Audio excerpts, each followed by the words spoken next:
Port සිටි හදනකොට මොකද කිව්වේ? මේක හදන්න කළුගල් කිය කෝටි 12ක් යනවා. ඒ මොන සීගිරියත් කඩන්න වෙනවා කිව්වා. නෙළුම් කුල් හදනකොට මොකද කිව්වේ? මීටර උස කුල්ලක් හදන්නේ උඩින් නම් පැන්න මෙරින්නද කියලා කිව්වා. අයිවේ හදනකොට මොකද කිව්වේ? එයා ගෙදර බල්ලට මෙයා ගෙදරට එන්න බෑ.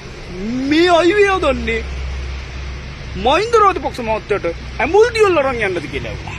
ඒකට දැන් කෝච්චියෙන් ගිමල් ලොරියක පටවලා මාපාරෙන් අරන් එන එකත් පොට්ට ලොකු වැඩක්. මිනිස්සු තමයි අභියෝග බාරගන්නේ. මිනිස්සු තමයි ආස්කම් පෙන්නන්නේ. ෂෝ මෙව්වනේ වැඩ. එයාලගේ එක තමයි ලොකුම එක. අනිත් ඒවා ඔක්කොම පොඩි එක. අවුරුදු 60ක දේශපාලනයක් ඇතුලේ තොපි හැමදාම කරේ කුවකකම. මේ රටට ආයෝජනයක් වෙන වාරයක් ගන්න පාරට බෑලා උද්ඝෝෂණය කරලා වැඩ වර්ධනය කරලා තොපි ඒක කඩාකප්පල් කරලා ආයෝජකයන් මේ රටේ ආයෝජනය කරන එක එපා කරලා තොපි මේ රටට කලේම කඩප්පුලිකක්.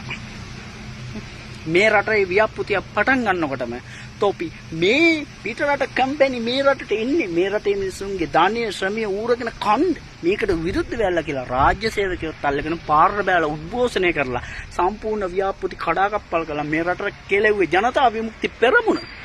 හැබැයි දැන් මොකද වෙලා තියෙන්නේ? අවුරුදු 70 සාපෙට වෙනකන්. එදා මුම් එපා කියපු එව්වා. මුම්ම කරනවා කියංග බලයට ඇවිල්ලා. ඒක තමයි ආතල් මේක.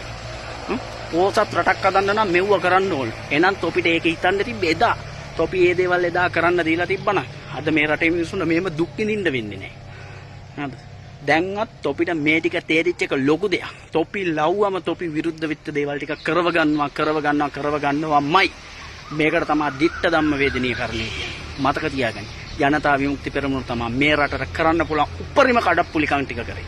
උන්ට ඒකට වැඩි දවසක් යන කලින් රිටර්න් එක හම්බ වෙනවා කියන එකත් මතකයි.